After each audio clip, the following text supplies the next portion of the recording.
Welcome to the meeting of the Eastleigh Local Area Committee, which is being broadcast and recorded via Microsoft Teams Live. My name is Councillor Tina Campbell. I am chair of this committee and will be conducting the meeting today. During the meeting, you will hear from members of the committee who are on your screen now. Also present are the officers from Eastleigh Borough Council, who are now shown on the screen. They will present their reports that have been written to provide support for the committee today. If any councillor experiences a connection problem, this event will be paused whilst they attempt to rejoin. In the unlikely event of myself losing connection, the Vice Chair, Councillor Alex Bourne, will take over. We always welcome people to speak at the meeting, although this is a formal committee meeting of Eastleigh Borough Council and not a public meeting. Public participation during this virtual committee will be undertaken in a slightly different way. The members of the public that have registered to speak will be invited into the live event and will be given a total of 3 minutes to speak. A verbal 30-second advance warning will be provided by the local area manager when they are coming to the end of their time. We want to be as inclusive as possible, but we will not tolerate any disruptions to our meeting. Should there be any disruption, we do have the power under the Council's constitution to remove people from the meeting or to continue in private.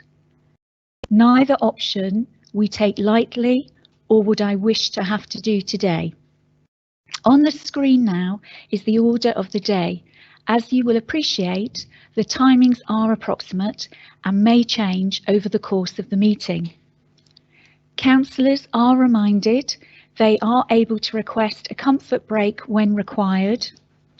And also I would like to remind them that the pre-election period has now commenced. So, moving on, apologies.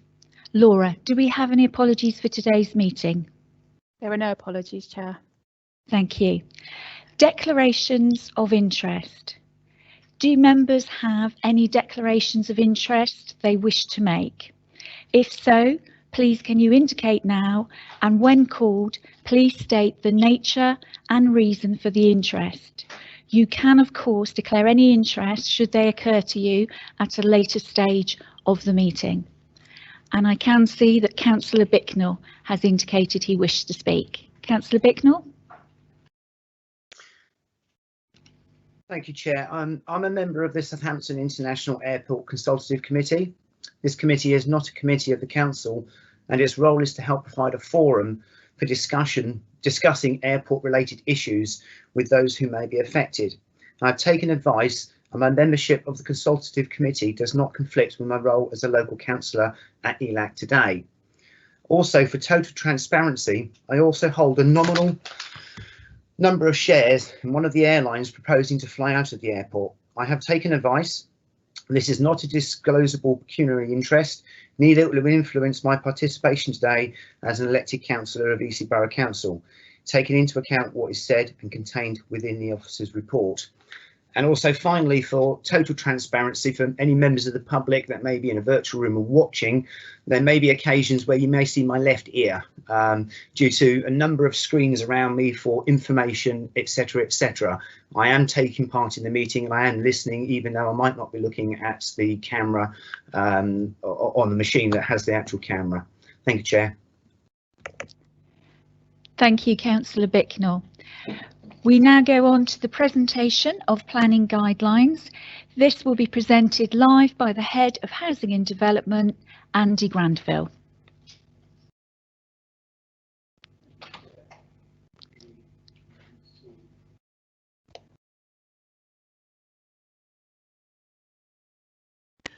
Thank you, Chair. Hopefully you can shortly see the presentation on the screen. If you could let me know when it does appear, please, that would be perfect.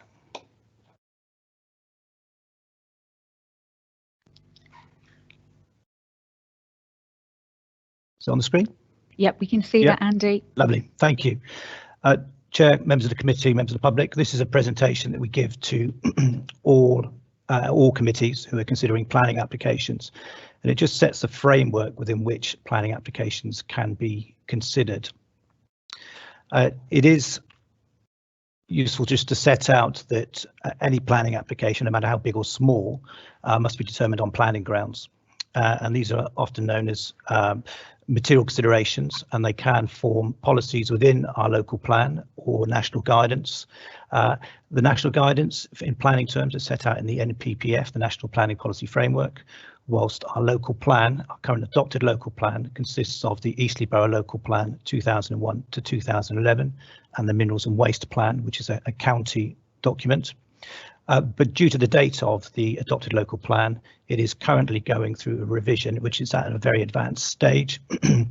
We are expecting the adoption of the new local plan towards the end of this year.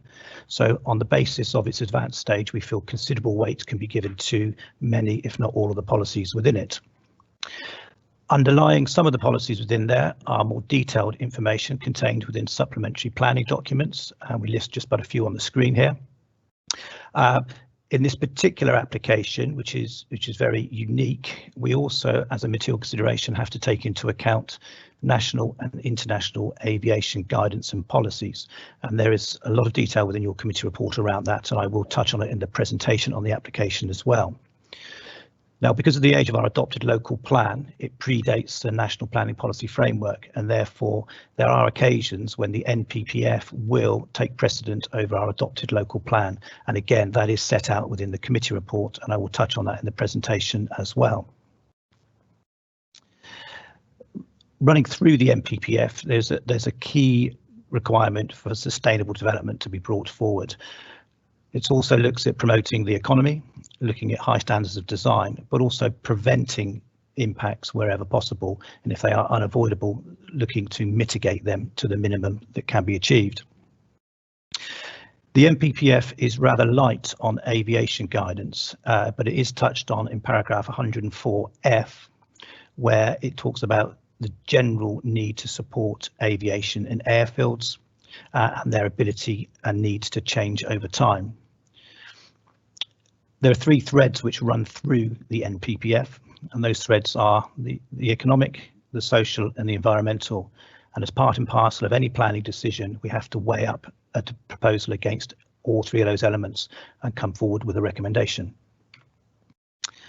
Other considerations can include the history of a site or the surrounding area, appeal decisions, site-specific policies, which in this instance there is an adopted local plan site-specific policy and an emerging site-specific policy, which I will touch on further later on. We've got further information on specific issues as outlined on the screen. This is not these are not the only areas which we can consider, but they are the ones sort of more popular ones, more common ones which come up on planning applications. Air quality will also sit within this list as part of this planning application. In forming a view, we have full regard to the views expressed through the consultation process. That's both with consultees, non-statutory and statutory consultees, that would be, and also members of the public and parish councils and other bodies such as other local authorities. And we also have to take into account, where relevant, precedent which is set by other case law. There are a number of matters which we cannot take into account, and we list but a few on the screen here. Impact on the valuation of property is not a matter which we can take into account when considering a planning application, nor can we consider issues which are covered under separate legislation. In terms of planning applications, this is a full application, so it's a one-step process. So we are considering the principle and the detail of the application. That then is supported by conditions which are recommended, and some of those conditions will require separate consent through a discharge condition process.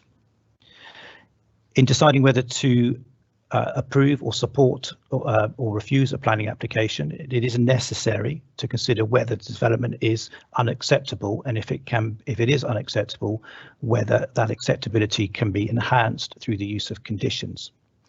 There are tests that we have to apply, as you can see listed on the screen, for conditions, so they do have to be necessary, relevant to the development, enforceable and precise, just to name a few of those requirements. So we do have to be mindful that the conditions proposed are relevant to the scheme before you. Thank you, members. Thank you, Andy. So we now turn to the main event, so to speak, for today, the planning application by Southampton International Airport. Can I remind councillors that you must be present for the duration of this item in order to be able to take part in the vote at the end of the day? Councillors, if you lose connection, you must notify us as soon as possible so that the meeting can be paused, so we can make sure you are able to rejoin and that you don't miss anything.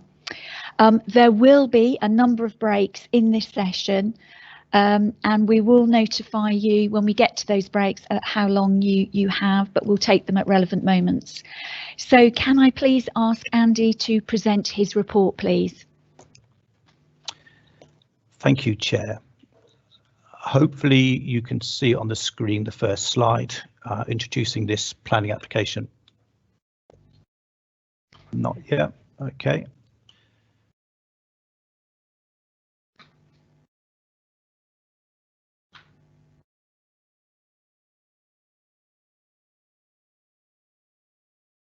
Should be on its way. Yep, good. Okay, that's on the screen. Thank you. Chair, it's worth saying at the start of this meeting, because it's virtual and unusual in so much that the nature of the application, we do have on this call a number of specialists who have had an input into this application, who will be able to answer specific technical questions should they arise.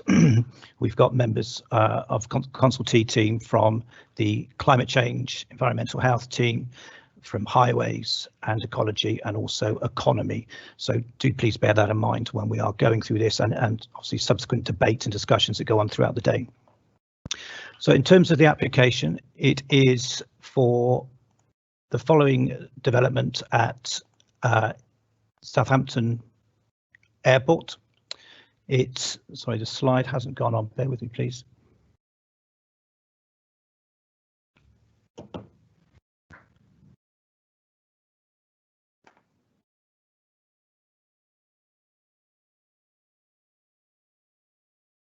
Sorry, Chair, we're just having a bit of a technical issue here. I'm just going to unshare the screen and then try sharing it again. Please bear with me.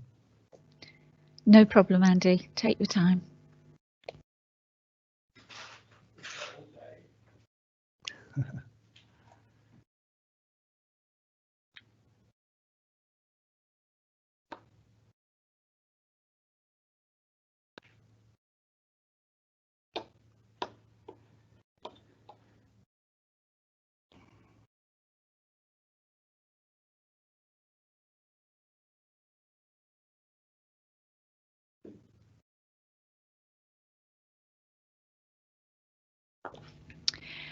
So just while Andy's sorting that out, it's an opportunity for me to just remind people of the sort of running order for the day.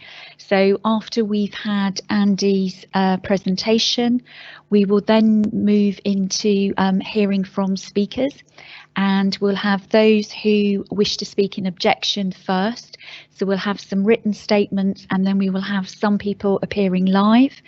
And then after that, we will move to those who wish to speak in support of the application. And again, we will follow the same process. And during those statements, councillors may ask different members of the public some questions. And at the end, we will then move into a section where we ask any questions that haven't been answered earlier in the day. And then the last part of this process will be the debate. So it is likely to be quite a long day today, but this is obviously a really important matter. Yeah. So I think we're still just having one or two technical difficulties.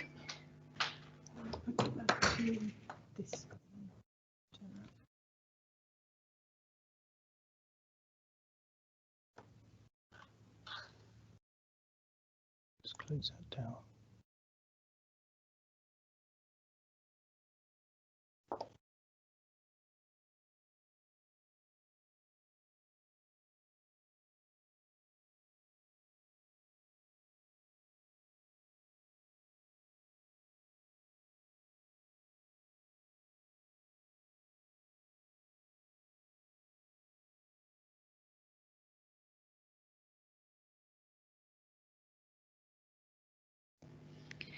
As you would expect, there has been a very large number of members of the public and local businesses who have engaged on this planning application, and it's been really gratifying to just see the amount of engagement that there has been on this issue, as you would expect with such an important matter.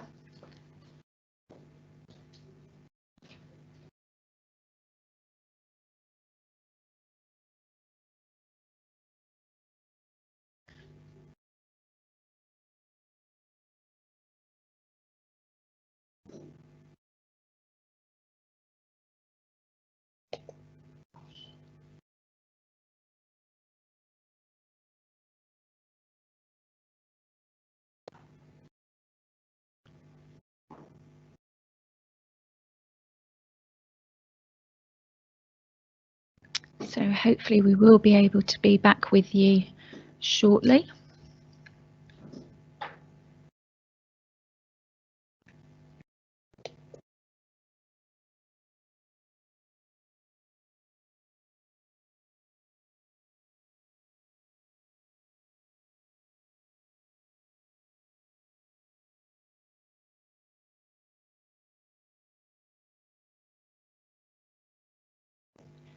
Okay, and I'm pleased to say that technical issues have been resolved, and we're going back over to Andy for his presentation, please.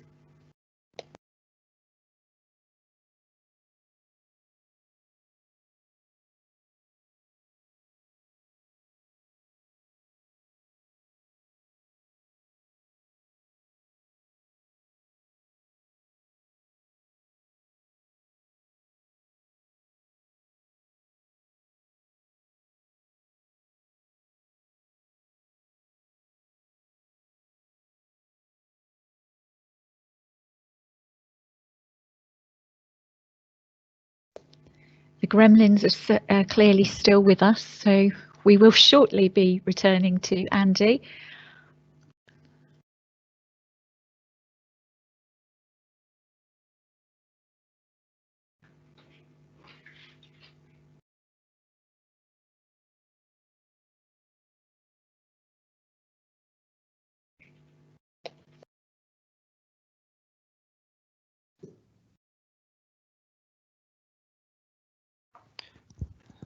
Can you hear me now? Are we good?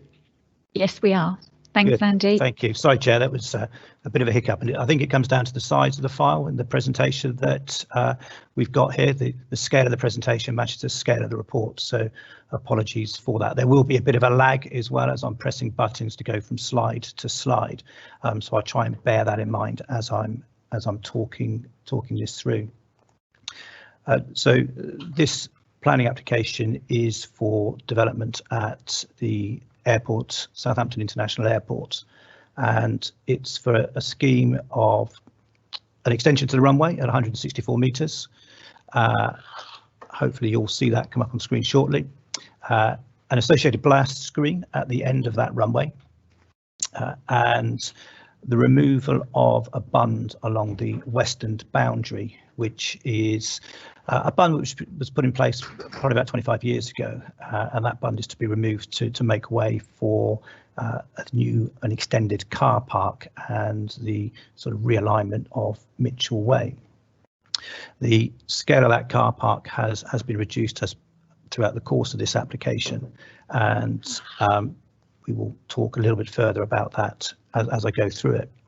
I think it's worth setting some context to this application as well. It's what's called an EIA development, so environmental impact assessment, just by virtue of the scale of the development, and that's set out in regulations you can see on the screen there. In forming a view on a planning application of this magnitude, A development is supported by an environmental statement, and that sets out various topic areas which are needed to be fully considered, and we have to consider the magnitude of impact of the development as a result of certain key areas. That environmental statement is broken down into chapters, and it's very much an iterative process, and as I'm sure you can appreciate, this application has been with us for about 15 months, and so it has been updated throughout that time frame. And so you will find references both in terms of the presentation and also the report to ESAs, which is the environmental statement addendum, and the second one was ESA 2, and those are two of the documents that have come in support of this application. The application itself, whilst simplistically is for an extension of a runway and a car park, it does introduce many technical and complex issues. Some of those are supported by national and local planning policy, some of them conflict with national and local planning policy, and therefore informing an opinion and also a recommendation on this, members do have to take into account those various, sometimes conflicting issues, and conduct what is called a planning balance and form a view on each of those areas, culminating in a final decision on the scheme. Material to forming that view, as I said at the start in the planning guidelines, there are areas which sit outside of the traditional planning guidance and policy notes. We do have the local plan, and within the report we set out in paragraph 335 the various policies that are relevant to this particular application. Also material to this is the National Aviation Guidance, which is set out in various documents, but the underlying approach to that is about making better use of runways and utilising existing facilities. And that is recognised in the NPPF paragraph 104, where it talks about making good use of aviation fields, airfields, and looking at improving general transport nodes. There are a number of updates to the planning application, which hopefully are on the screen, and I can update members. I have circulated a more detailed note to members so you are aware of this, but to run it through for the purpose of this meeting, we have a no objection from Natural England to the appropriate assessment, which was conducted under the Habitat Regs assessment. That is subject to additional information around the ongoing management and maintenance of drainage, and that is something which we are conditioning through this process. The general framework of that drainage is acceptable. However, we do need to be satisfied that the long term that drainage will be managed as you would expect.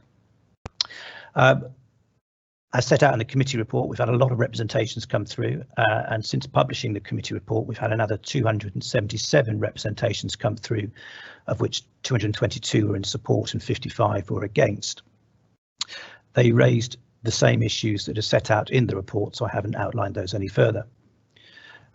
Since publishing the report, we've been working on the conditions and updating those, so there are some revised wording around 4 conditions around the construction controls, or the CEMP, Construction Environmental Management Plan, dust management, underground services, where we're being much more specific about which services we need to protect, and also the phasing of the completion of the car park and the phasing of fixed ground electrical power.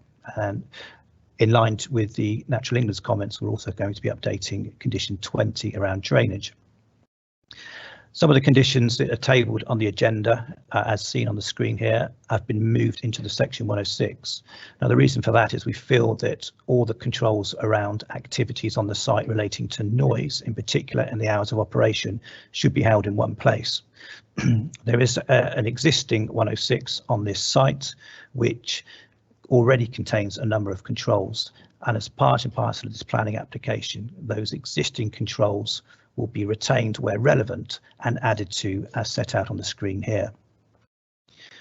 As mentioned earlier, the environmental statement is supported by various other documents. There is a reference at paragraph 12 of the report of a sensitivity test that was submitted. In error, the report says it came in October of last year, but it actually came in the summer along with the ESA, the environmental statement addendum. One final update is Paul Holmes MP has written in strong support of the scheme, and the report that is tabled before you says there is no objection. So we've been asked to update on that basis.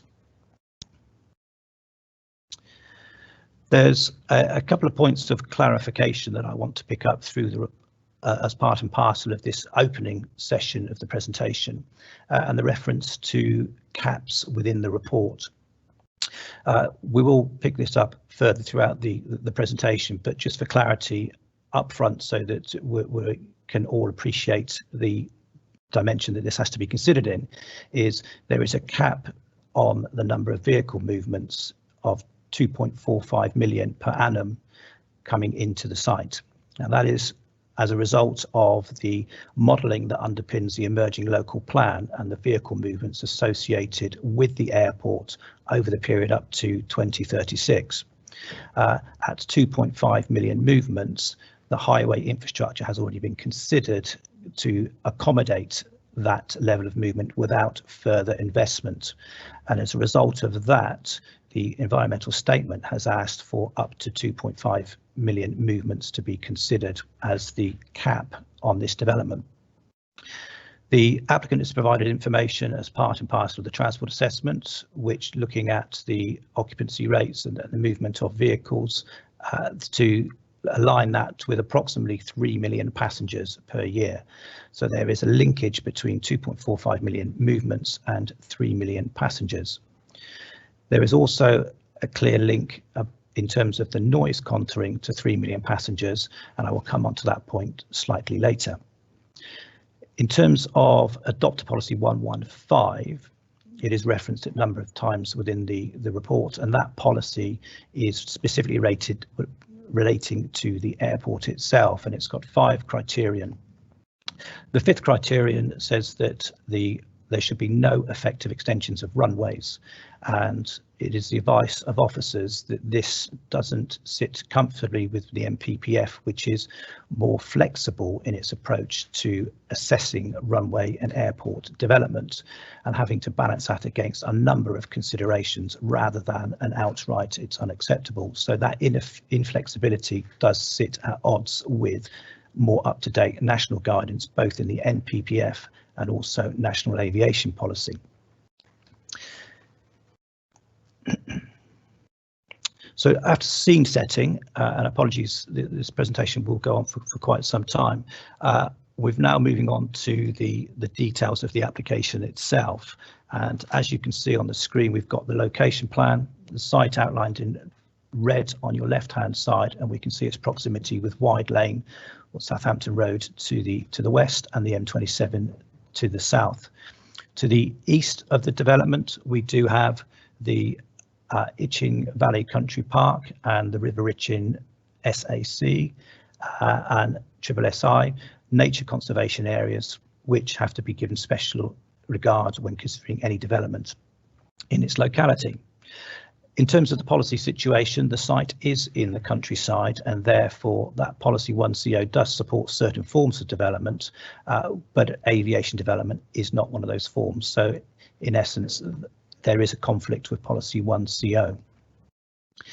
However, that policy is still considered to be given some weight as we move forward, because as I'm sure members you can appreciate, that policy related to development up to 2011, but at more recent appeals it has been found to still carry weight in the decision-making process.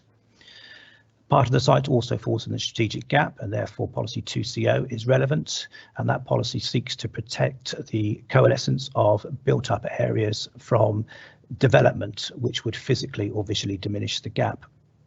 So it's relevant to this application as some of the development does fall within that strategic gap.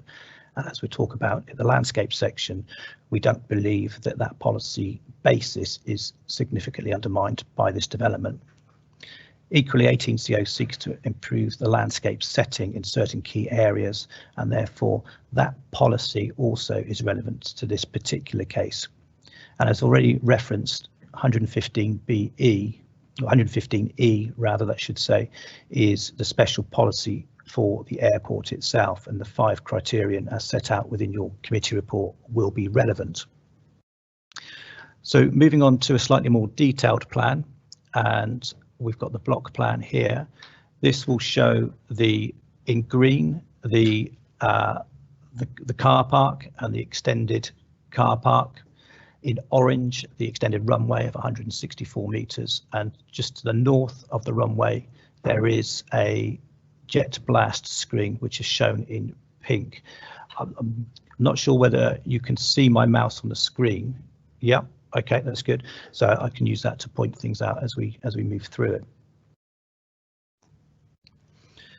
Just to assist in terms of sort of the visuals of this site, we've got some photos on the screen which are titled, and so you can see it's a very open, very flat site as you would expect for an airfield, and it is something which doesn't have any discernible features itself within, but it is obviously useful to see it in its context of that which we have to consider. The next two photos are of the bund which runs between Mitchell Way and Wide Lane, Southampton Road, and we can see it's very much naturally covered by grass. There are some trees on there which part of those would be removed as part of the development, but they're categorised as low quality trees.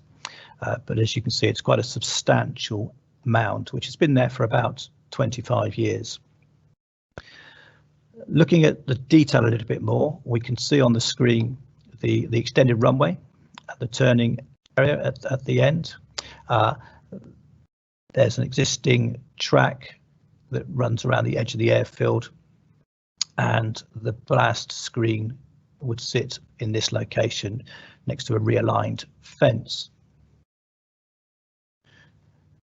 Now, the blast screen itself is circa 3 metres in height and 1.5 metres at its base, and the idea of the blast screen is it protects from the thrust of engines coming out and deflects any matter that's coming out of there, any heat away from leaving the airfield itself, so that it's positioned at an appropriate location on the edge of the site there.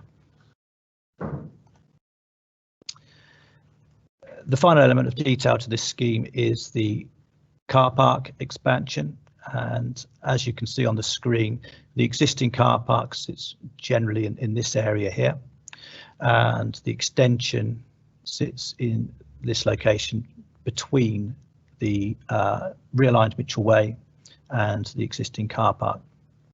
Now, this has been reduced in size throughout this application, and that has been as a result of needing to loosen up the car park and create more landscaping within there, and also looking at the needs of the car park itself.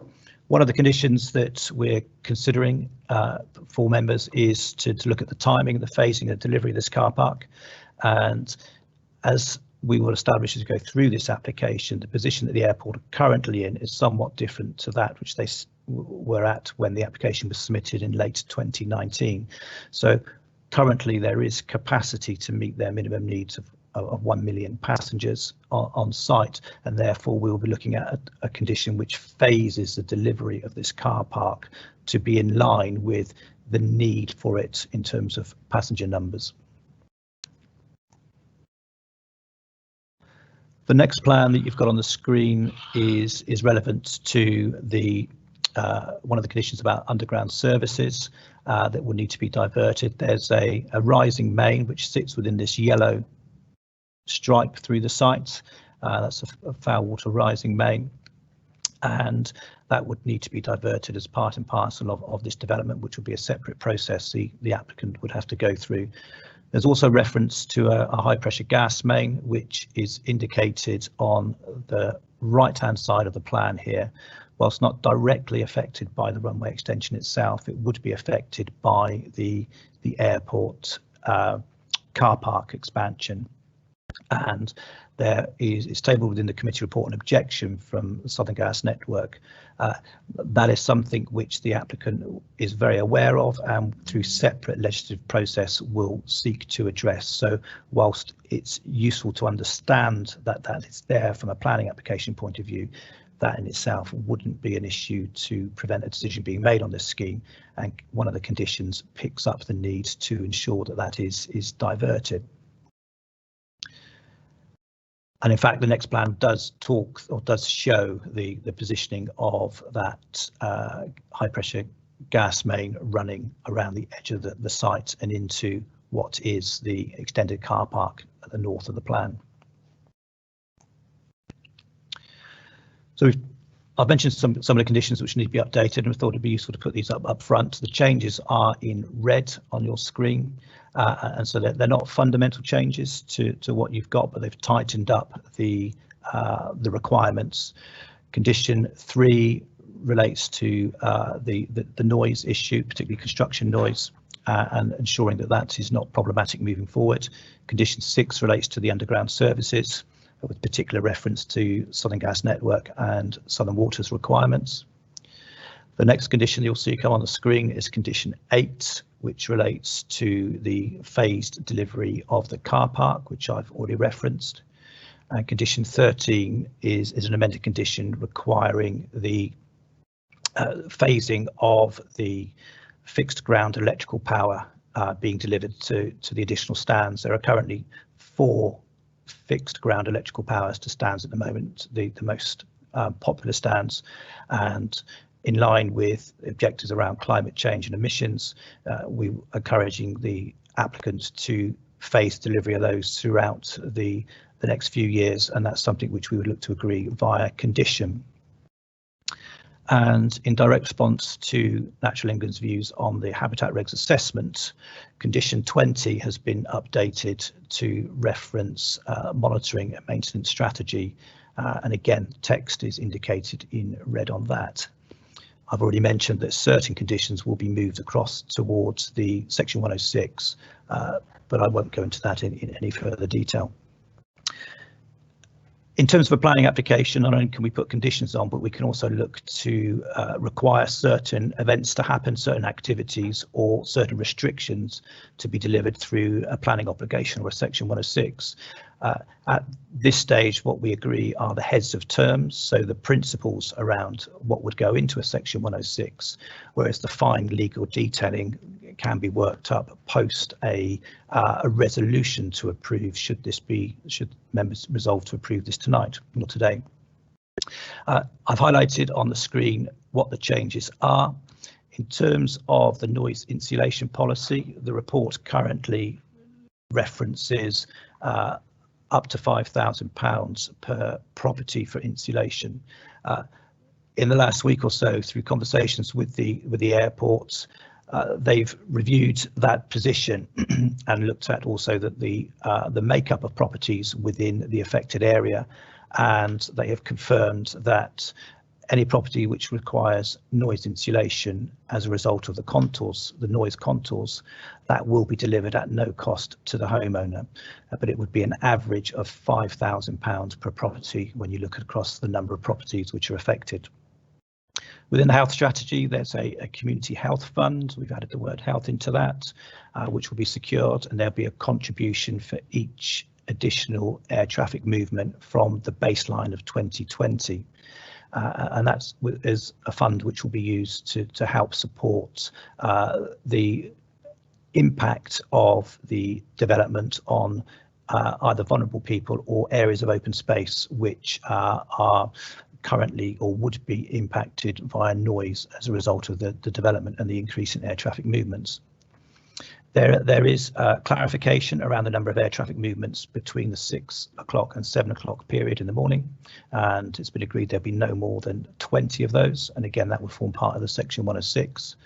And the carbon strategy that is referenced within the recommendations of the heads of terms will also look at how not only will the development achieve or address its scope 1, its direct emissions, but also will look at how it can achieve reduction emissions at scope 2, which are indirect, and scope 3 also indirect, but to ensure that the impact of this development is kept to a minimum.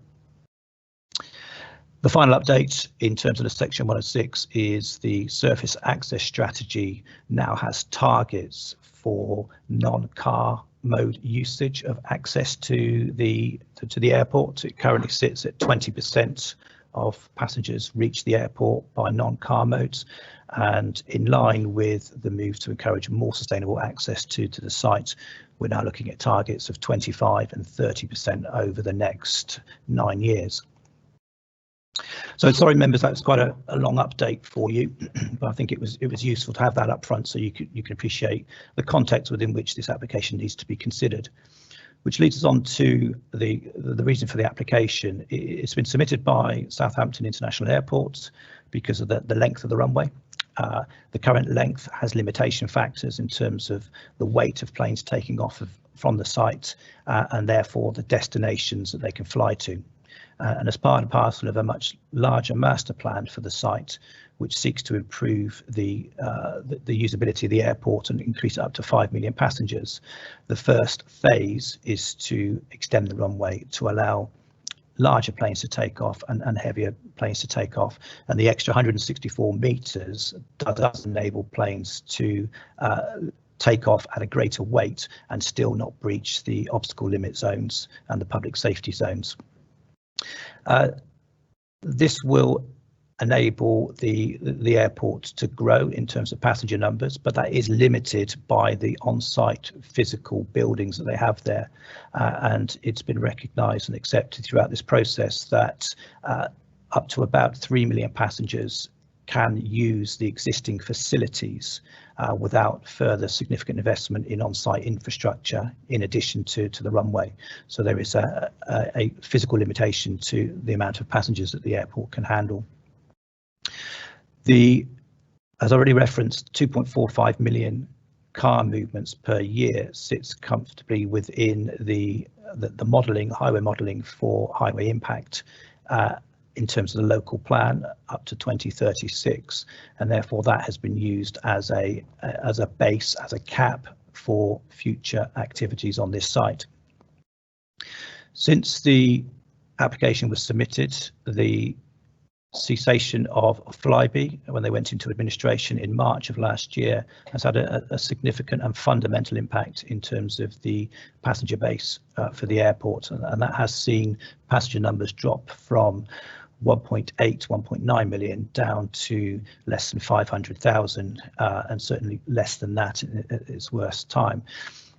The impact of COVID and the pandemic has not been factored into the passenger number reduction, and therefore when normality resumes as a result of the pandemic ceasing, it's expected that the baseline will sit at about 1 million passengers without Flybe. Now, some flights and popular routes have been picked up, but the degree of those, the quantity of those flights coming out to those routes certainly will not meet the Flybe position, in part because of the small nature of the planes that Flybe used aren't generally used by most other operators. And therefore, we've concluded that the baseline as of 2020, excluding the pandemic impact, is the right position to sit at, and that is about 1 million passengers per year. To try and put that into sort of numerical form and context on the screen here, members, you can see the number of passengers without the proposed development in the top box is just under the 1 million mark, and just over 21,000 air traffic movements, ATMs. And if development is not supported, there is a marginal growth up to 1.027 million passengers a year and just under 23,000 air traffic movements. With development, there is a noticeable, as expected, increase. The baseline remains the same, but by 2037, the runway could provide passenger numbers of 3.3 million, which is just under 40,000 air traffic movements. In terms of reaching that figure, we are looking at capping the vehicle movements, which by default would have a restriction on the number of passengers that are accessing or using the site. And the estimate at the moment is to reach a 3 million passenger level. That would be about achieved in 2033. So 12 years from now, we would get to that 3 million passenger list. So in terms of the key considerations, and I'll go through this in relatively quickly, but there is a lot of detail in your report. So I've already mentioned that the site is within the countryside and strategic gap, and by virtue of the nature of the development, the runway and the blast screen are set significant distances away from public areas, that they're not considered to have any unacceptable impact on the countryside or the gap. When forming a view on that, we do have to be mindful that this is an adopted policy area which is designated for aviation activity, and therefore it's not unexpected that there would be some aviation development in this location.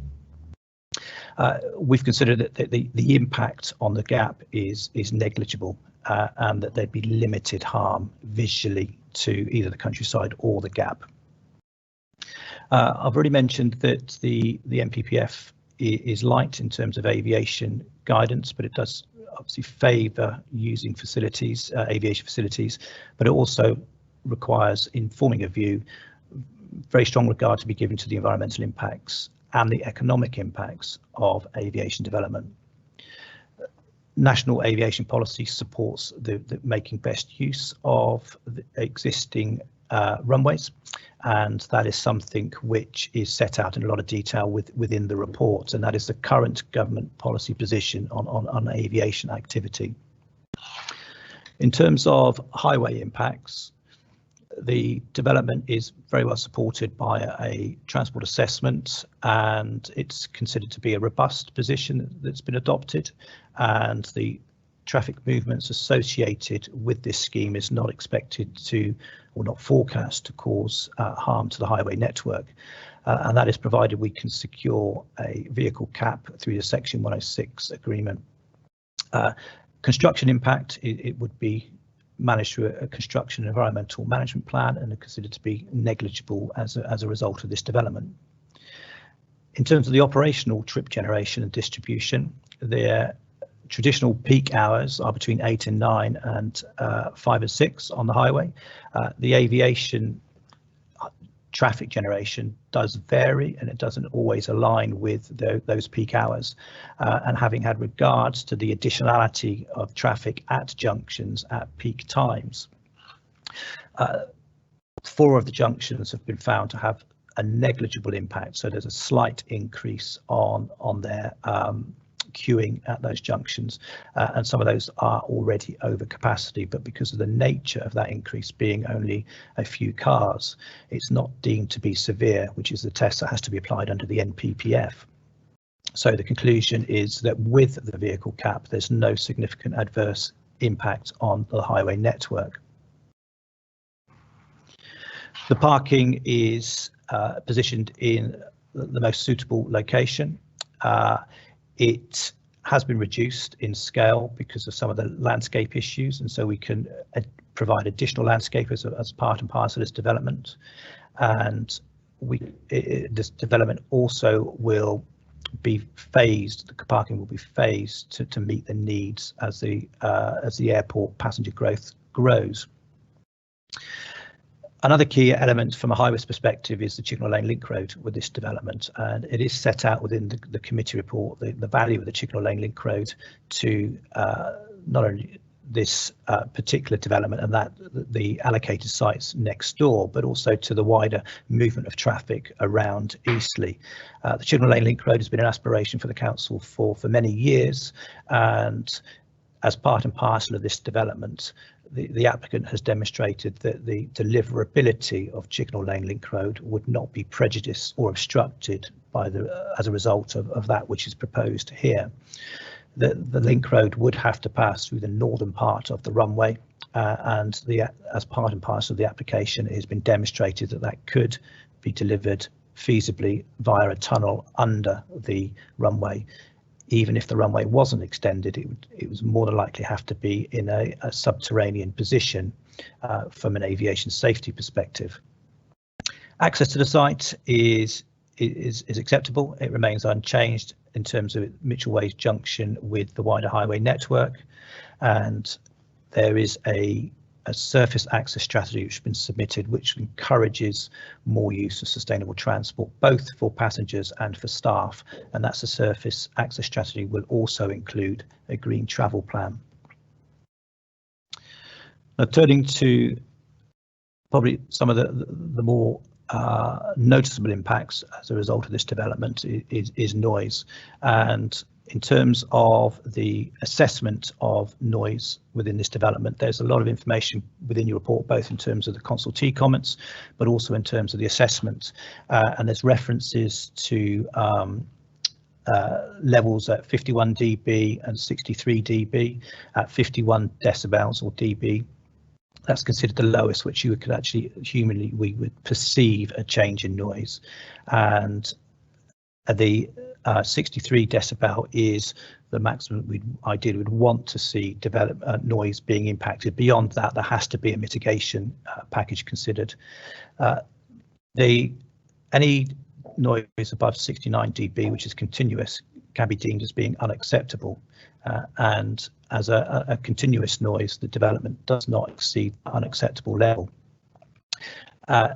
Informing a view that the development has submitted, or the applicant has submitted, a lot of information around noise, which has been heavily scrutinised, and the environmental health team have considered that the information is robust, both in terms of how it's been calculated and presented, and also the mitigation that is to be put in place if this application were to be approved. The future noise levels have been looked at from an operational point of view in terms of the future fleet mix of the planes. With the administration of Flybe, the use of the site by Dash 8 planes, the smaller planes, is likely to cease completely, and it's certainly shown as that in the future fleet mix.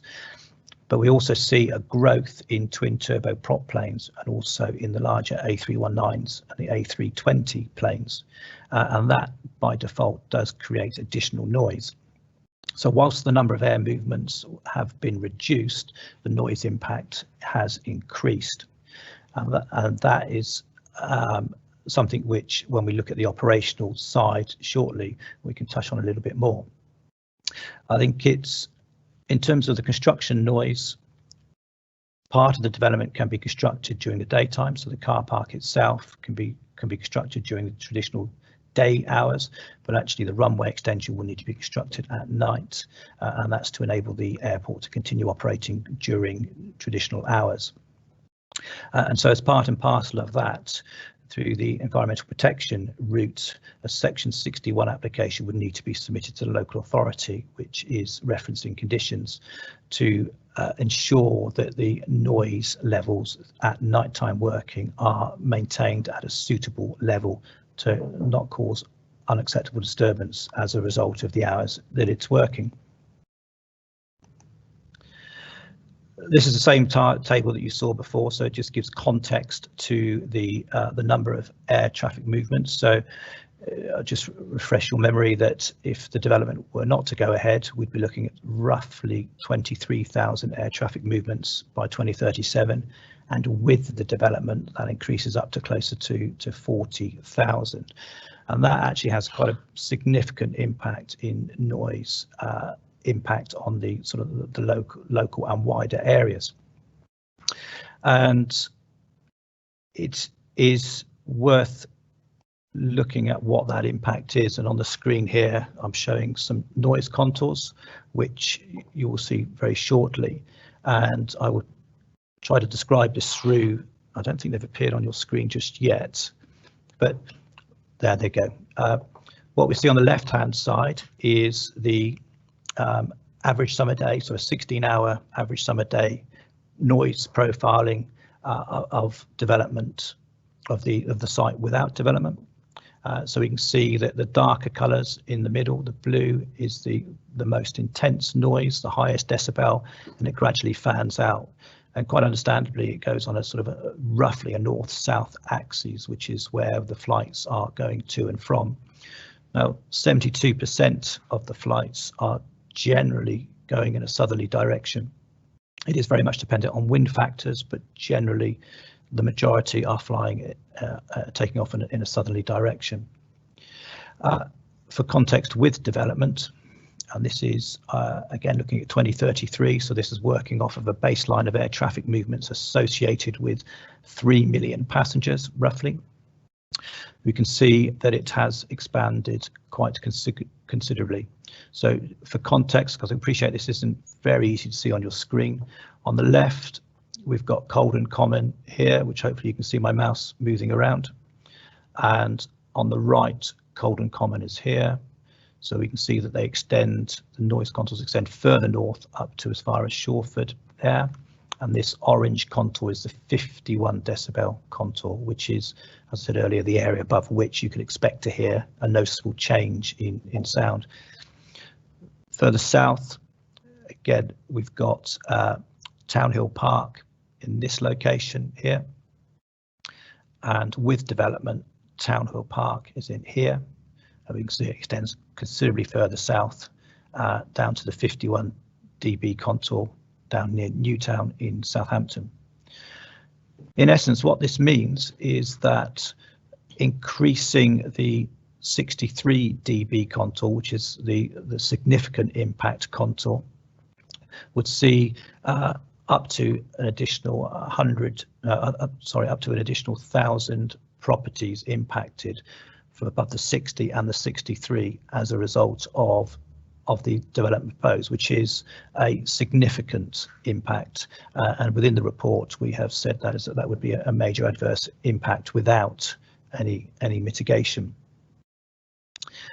So we have looked at that and concluded that the methodology to calculate that is sound, and that without any of that mitigation, the development would not be acceptable and would fall foul of both government policy and local plan policies.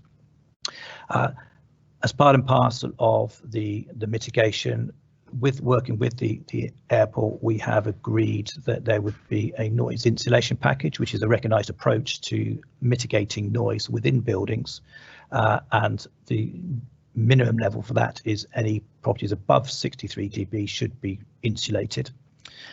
As part and parcel of this development, the applicant has agreed to lower that to 60 dB, which actually sees an increase of about 800 properties being insulated. And as mentioned earlier, there is a figure associated with this of an average of £5,000 per property.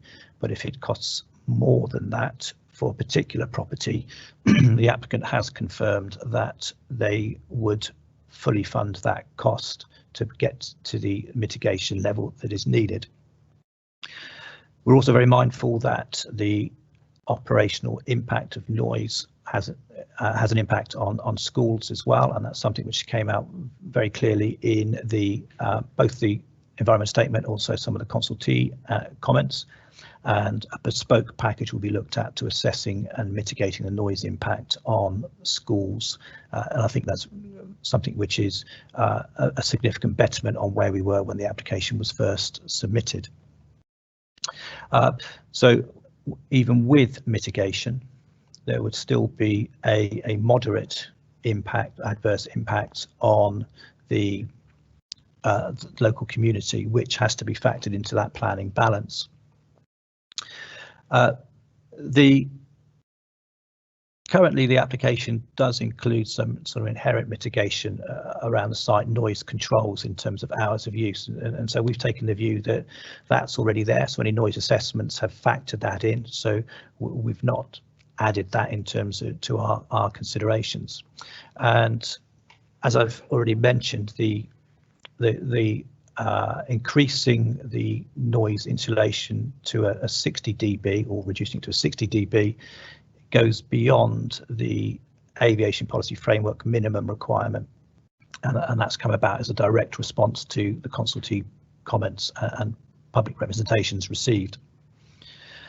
To ensure that the noise impact is managed, there is a noise contour cap, which in effect will say that the square area for noise impact for a 51 dB contour, which is modelled based on predicting the likely impact on fleet mix, should be no greater than 16.2 square kilometres. And so that is an absolute. So that will be secured via the section 106. So There is some conflict with SAFE policies, as we can see here, and the NPPF in terms of mitigating noise impact, but we also feel that the mitigation proposed is reasonable and the best that can be achieved on this particular scheme, so that has to be factored into that consideration. Noise is a limited impact, as I've already alluded to, in terms of noise once we've got conditions in place, and traffic movements, again, there's a minor impact as a result, and that's detailed as a result of the development. That's detailed in the committee report itself. The second big issue which has come about through this development is the impact on climate change, and the national guidance is very clear that from an aviation perspective, we consider the impact on climate change at a national level, and that's set out in a number of documents which are referenced within the committee report. Now, an applicant must and should be expected to look at what they can control, and that's when we talk about direct emissions as a result of a development, and that is something which, as part of the mitigation, the applicant has addressed. So breaking down impact on climate into the two areas of construction and operation, there is an increase of emissions as a result of the construction, which can be minimised but cannot be avoided. But by virtue of the scale of that, it's considered to be negligible, as set out in your committee report. From an operational point of view, working on the upper limit of passenger numbers, there is a significant impact as a result of this development on the greenhouse gases associated with the development.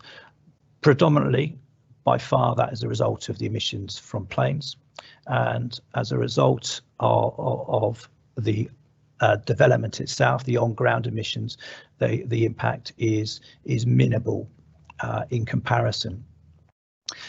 It is worth noting that aviation emissions in the country or the UK account for about 6 or 7% of the greenhouse gases that are generated across the UK, and that is a factor which needs to be borne in effect, and this development has an impact of about 1% of the aviation emissions that are forecast as a result over the next 25-30 years. So actually, in this nationally, the impact of emissions from this development are minimal, but it does jar against the general direction of minimising emissions and looking at 100% net reduction on emissions back to a 1990 baseline, as set out in the committee report and as referenced in the Paris Agreement and the Climate Change Act, which has been updated in more recent years. In terms of mitigation of construction, we're confident that the Construction Environmental Management Plan can address the development, the impact, and then from an operational perspective, quite rightly, the applicant and officers feel that the emissions from the aviation side will and should be considered at a national level and an international level. That is recognised in the Aviation National Policy, that to try and restrict emissions at a regional level is likely to see an element of carbon leakage.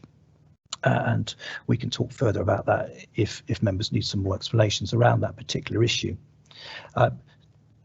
In terms of development, we're seeking to reduce the Scope 1 emissions, so offset those completely through various means. That in part will be done through a green travel plan, part through achieving neutrality by 2030, which is something that the airport have committed to do and will be secured via the carbon mitigation strategy. And in addition, they're also looking at the electric powering of aircraft, so ground powering of that, electric vehicle car parking spaces, and we're looking at other opportunities within sort of the more indirect energy generation and emissions that can be secured as a result of this development.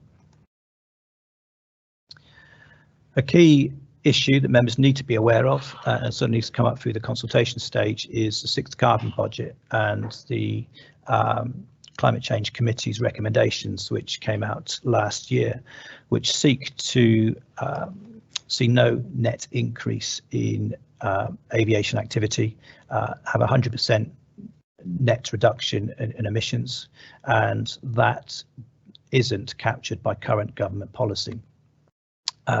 Those recommendations in the sixth carbon budget go significantly beyond that, which is currently the position, and the government have indicated they are looking and will consider that position, but at this moment in time that is a recommendation and not policy, and we do have to consider this application based on the current national guidance on aviation, the policies around that.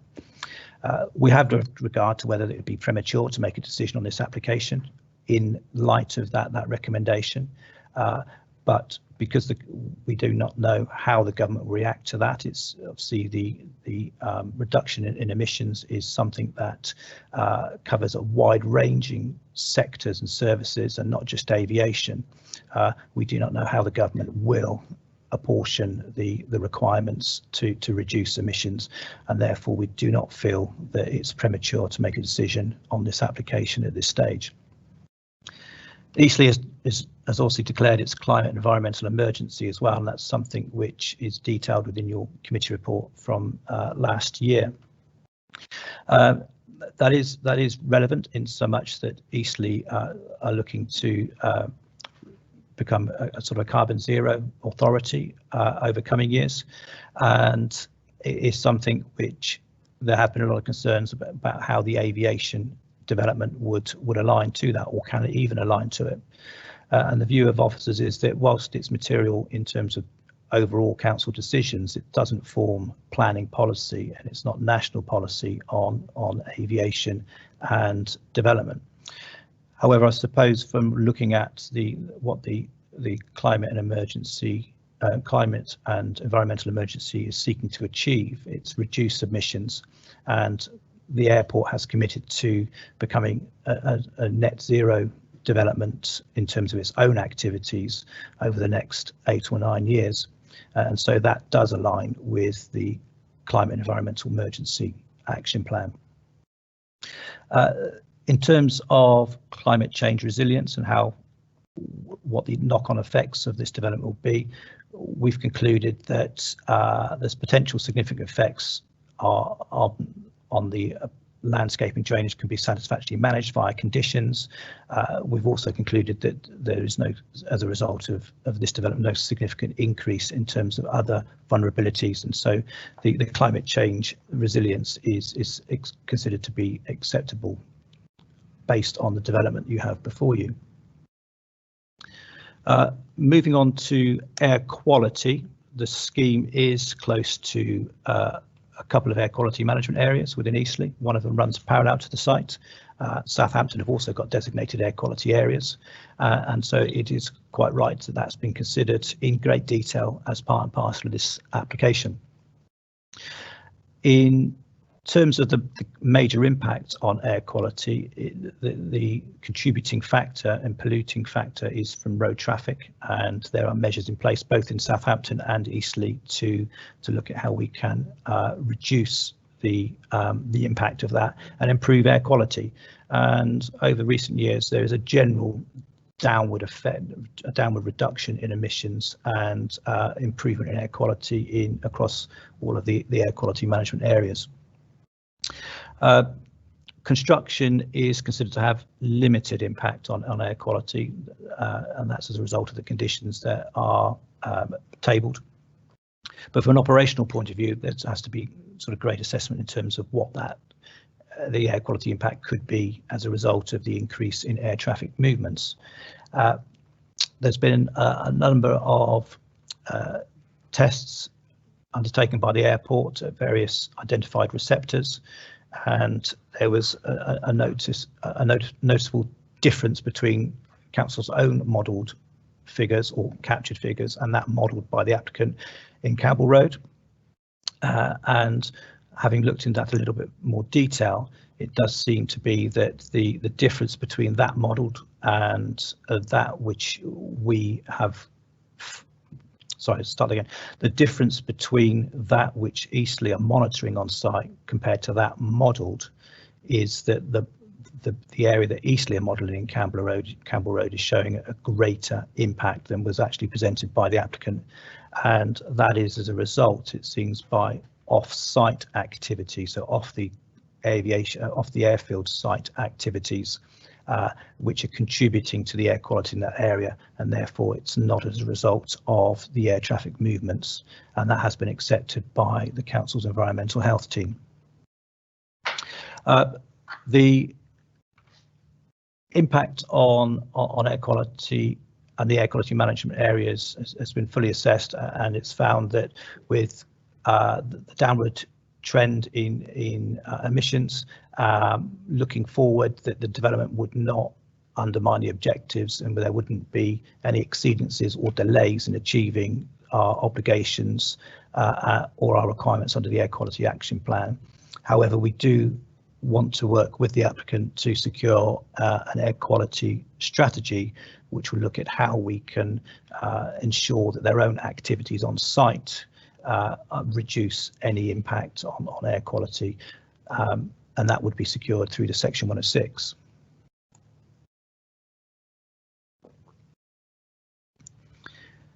As part and parcel of this development, we've considered how the additional movements, primarily through air traffic movements, how that would impact on human health. And again, there's a long chapter within the environmental statement and the ESA 2, which sets this out. And our own committee report gives a lot of information around this as well. We've considered that the areas that are looked at in terms of human health, which cover a wide range, both from in terms of sort of employment, the impact on education, the impact on vulnerable members of the community. The methodology used to assess that we are comfortable with, and actually we found that the construction impact on human health is predominantly showing a positive benefit as a result of the additional jobs created over a 34-week period, and that's somewhere around 250 construction jobs would be delivered. There would also be an employment and skills plan to help local people in the construction trade to work within this site. When we look at the operational side, there is an adverse effect on smokers when looking at the the noise side element. There is some concern that there could be a moderate adverse effect on people suffering with mental health, and also those using outdoor space at a moderate adverse effect on those which it's difficult to mitigate aviation noise impact on open space. However, what this development has done is, through looking at modelling against a 3 million passenger noise contour and the air traffic movements forecast to associated with that, the council are satisfied that the impacts can be suitably controlled to key areas. And the implementation of a noise installation policy and action plan will reduce that impact. There does still remain a moderate adverse impact as a result of this, and I think that again is something that needs to be considered in the planning balance. I should also, if I just flip back to that slide, one of the benefits as a result of this development, which comes on in a little bit more detail in the social and economic chapter, is the creation of jobs, and this, when looking at the study area, which is around the airport and the local communities, this area does suffer from a slightly higher than the Eastleigh average element of unemployment, and so the introduction of both short-term jobs in the construction and long-term jobs in the operational stage would have a significant benefit in terms of direct and indirect employment opportunities.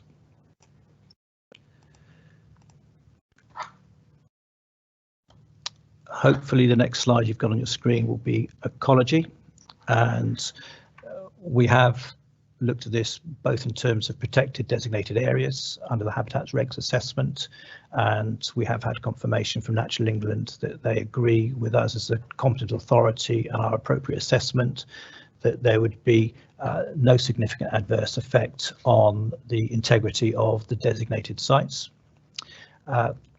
The application has also considered the impact on protected species and the varying degrees of importance applied to designated sites from a local nature reserve up to the international SACs and special protection areas, SPAs, as also the special scientific sites of interest, the SSSIs.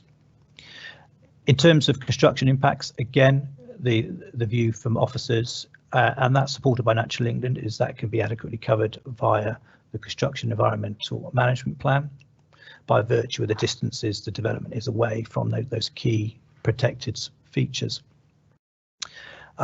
In terms of the operational impacts, the runoff from the runway, so the water quality, can be controlled through conditions, and we've got information showing that it would connect into the existing drainage network, which passes through various forms of treatment before dispersing into the ground, and we're, as an authority and Natural England, are happy with that as an approach.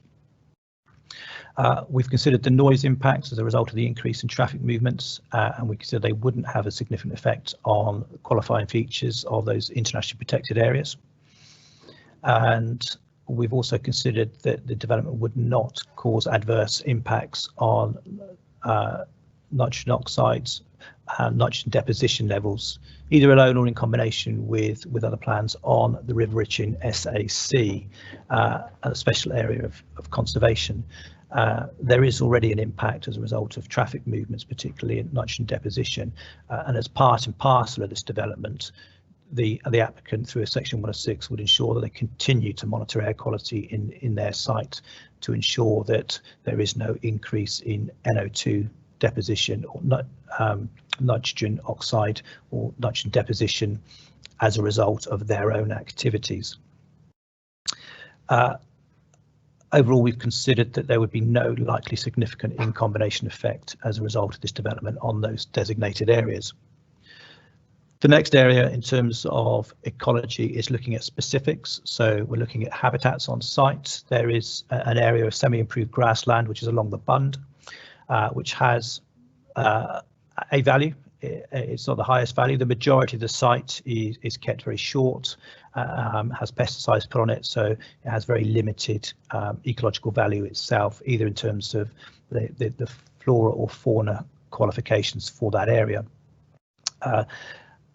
However, the removal of the Bund would see the removal of some semi-improved grassland, and we are looking as part and parcel of this application for a biodiversity management and enhancement plan to look at opportunities predominantly along the northern and eastern boundary with Itchen Valley Country Park to improve the biodiversity value of this site through additional planting and management of the site to create tussocky areas, which lifts the biodiversity value across a number of factors. There has been a question as to whether this scheme should achieve the 10% biodiversity net gain that is set out within the environmental bill. That bill has not reached the adopted policy stage as of yet, and the applicant has demonstrated that they have achieved at least a 0.6% increase, which is very marginal, but it is a betterment on that which exists on site at the moment, and that in itself does comply with the NPPF requirements. In terms of protected species, we've listed them on the screen here, the ones which are relevant to this development, and as part of the application it's been demonstrated that the integrity and the habitat and the population of bats and reptiles and hazel dormice would not be detrimentally affected by this development, subject to conditions and requirements under the Section 106 to enhance habitat. If I move on to other areas, so we've got trees is the next topic. Right at the outset of this presentation, I think I talked about the loss of some trees around the Bund. There'd be 13 trees lost there, but their value is classed as category C, so they're not of high value, or U, where they've got very limited value at all, and therefore the loss of those trees is not something which the Borough Tree Officer has raised a concern with. The application is supported by a landscape principle and a landscape strategy, and that would be secured through condition with further details of landscape planting along that western boundary with Southampton Road to enhance and lift that area, both in terms of its visual screening but also in terms of its value to ecology. There has been a lot of concern raised about Marhill Copse, which sits within the Southampton administrative area. It's a site which is owned by the airport themselves, but it contains a number of TPO trees, and there have been some concerns about what would be the impact of additional flights leaving Southampton Airport on Marhill Copse. Would that require trees to be felled or topped in addition to what already happens, because it is a managed area? And the airport has confirmed that there would be no significant adverse impact on the Marhill Copse as a result of this development in terms of its impacting on the obstacle limit zone, and therefore our tree officer, who has considered this in great detail, has raised no objection on this particular point. I've already mentioned in terms of landscaping, the site was in the strategic gap, but in terms of the sort of the wider landscape character appraisal for this site, it does note that the area is dominated by the airport itself, and therefore from a landscape impact point of view, subject to conditions, that it is deemed to have a minimal visual diminution of the gap or the setting as we enter into Eastleigh itself.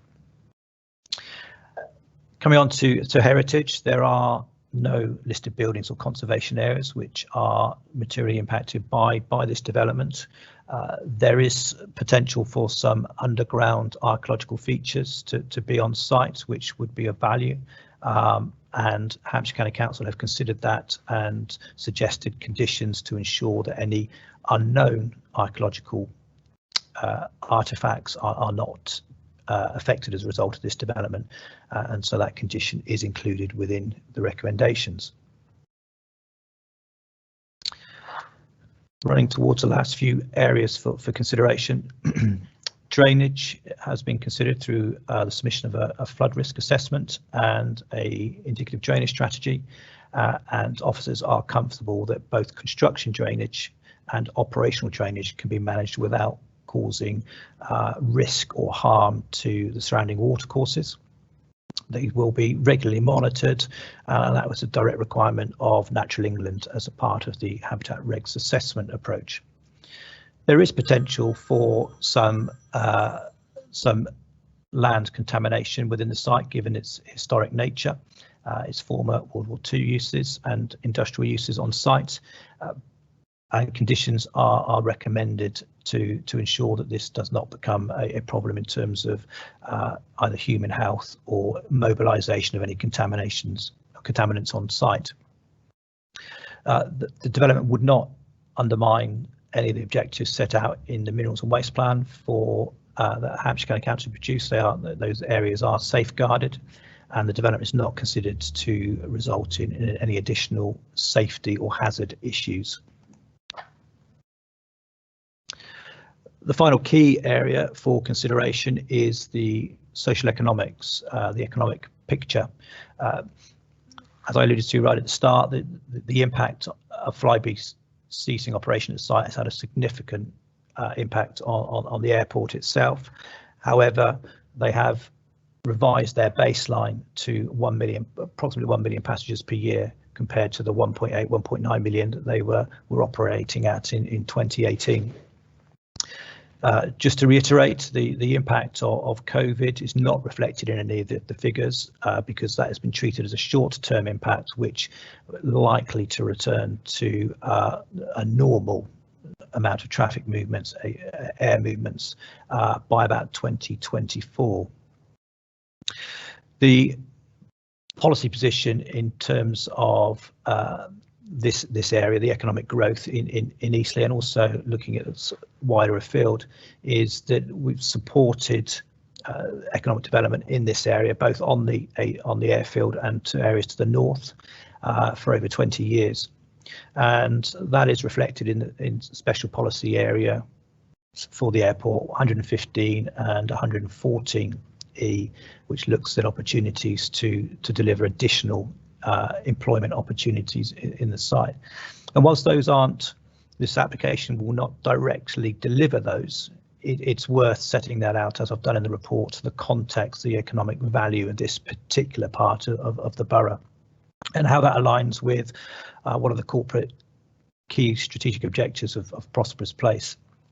And in terms of the economic assumptions, it has to be recognised that there can be elements of uncertainty, as there is with any forecasting. But in terms of the methodology, the assumptions and limitations that have been used to present the evidence to the council, officers are comfortable that it's the methodology is robust when considering the social economic issues around this site. So as I've said, there will be a short-term opportunity from employment and of around about 250 jobs. But when we move on to the operational side, and this is a significant benefit of this development, the increase in passenger numbers, the opportunities that arise as a result of the extension of the runway, will actually see the increase job opportunities through direct employment. On average, 1 million passengers generates employment for 470 jobs, and with a passenger number of around about 3 million, we would see circa 1,400 jobs delivered on site, direct jobs on site. There has also been it's also been considered in terms of what the wider impact of that would be, and in terms of the Solent LEP, the development itself would see jobs increase from around about 800 to just over 2,300 jobs in that Solent LEP region through indirect employment opportunities over the next 15 years. There would also be induced impact, so that's just the spending that people, as a result of working on this site, would bring to the local area, and so that is something which also would be assessed, and catalytic impacts onto the economy, what that means to local businesses, the attractiveness of this area for local businesses has also been assessed, and through a robust and viable airport, it's expected that the general growth in GDP for the Solent LEP would increase by about 2.8%, and that's something which our head of economy and business has reviewed in great detail and has accepted that as a robust position to adopt.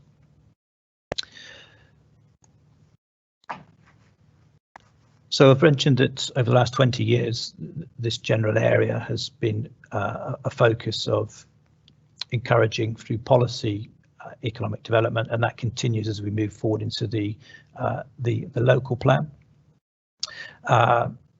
The Chickenham Link Road remains in the local plan, and this development wouldn't undermine the deliverability of that.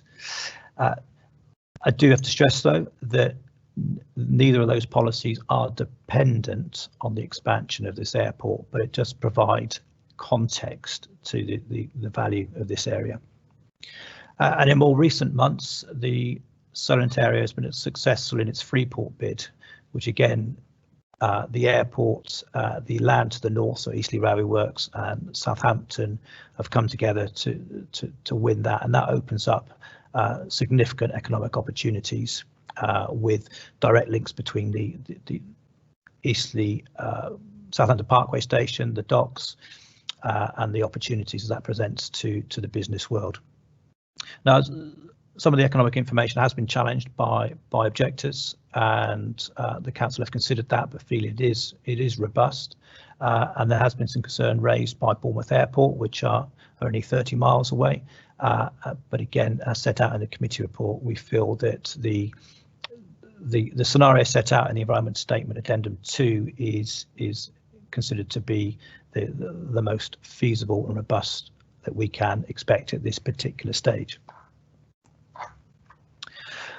So that's gone through in quite a long time the issues that members have to consider. We've already talked about conditions and heads of terms or obligations, and I've just set out on the screen what we are seeking to secure as a result of this development.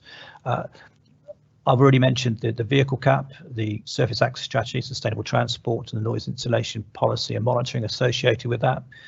What I haven't picked up on so far is the employment and skills plan, both through the construction and operational stage, which would be secured by the Section 106, as well as setting out in great detail the revoking of the previous Section 106 agreements from the early 90s to wrap it all up into one Section 106 agreement, which maintains the same restrictions on night movements, helicopter movements, testing of engines, so that it's all in one concise document.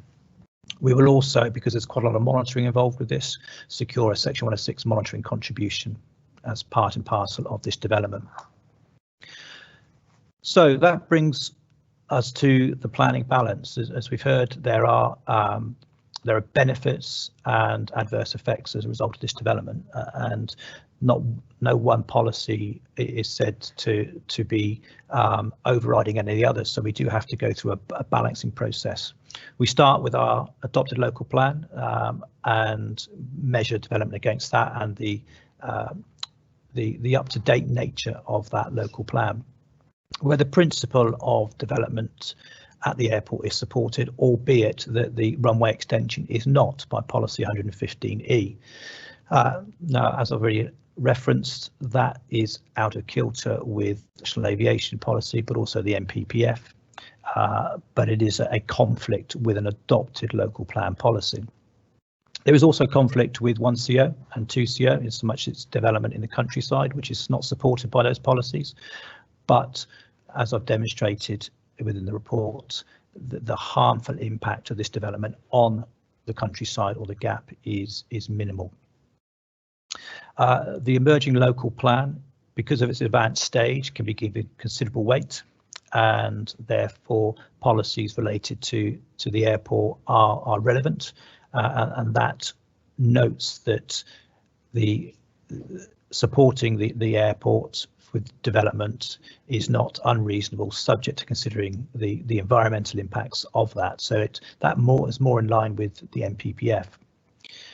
We have got other material considerations, which would include the aviation policies and their encouragement for making better use of runways, their guidance around climate change and the offsetting of emissions from aircraft, and using an offsetting scheme which is due to be introduced in 2022 called Corsia, and that is something which 190 countries have signed up to. It is voluntary, but it is at the moment the government's approach to offsetting emissions from aviation. So because there is some conflict with our adopted local plan and there is other material considerations need to be considered, we do have to consider this in terms of a presumption in favour of development and balance the impacts against the benefits, and those are the material considerations. So the bottom of the chart, we've tried to capture those impacts and benefits. So from an economic point of view, in green, we're showing those as benefits. So there's a benefit for the airports on the economy side and on the local and regional economy too. From an environmental point of view, there is an impact on the climate as a result of emissions. But as I've just referenced, that is considered at a national level and not a local level. Also within the environment area is noise, which you can see in orange, and that is there's a moderate adverse impact as a result of noise as a result of this development. That has been reduced from major as a result of the noise insulation policy and other activities. The other areas in green on there are that there are impacts but not significant, and they are considered to be acceptable in the planning balance. And then finally, in terms of the social material considerations, we've noted that there is a moderate impact on human health, and that's been minimised through the health strategy and the community fund associated with that, along with the noise insulation policy. So striking that planning balance, officers feel that the scheme on balance is acceptable. We have received the first point there, which is Natural England's comments on the appropriate assessment, so they have raised no objection. I would ask members, if you're minded to support this, that the conditions that we've got set out as amended, that you allow officers to make minor revisions to those conditions if needed during the ongoing discussions with the Section 106 agreement to ensure that they align, but aren't substantially changing what those conditions say. And obviously the heads of terms need to be expanded into a full Section 106 agreement, which would have to be worked up post the committee over the next month or so. So the recommendation, Chair, is to, in consultation with yourself and the Vice Chair, to delegate the decision to permit to myself as Head of Housing and Development. Thank you.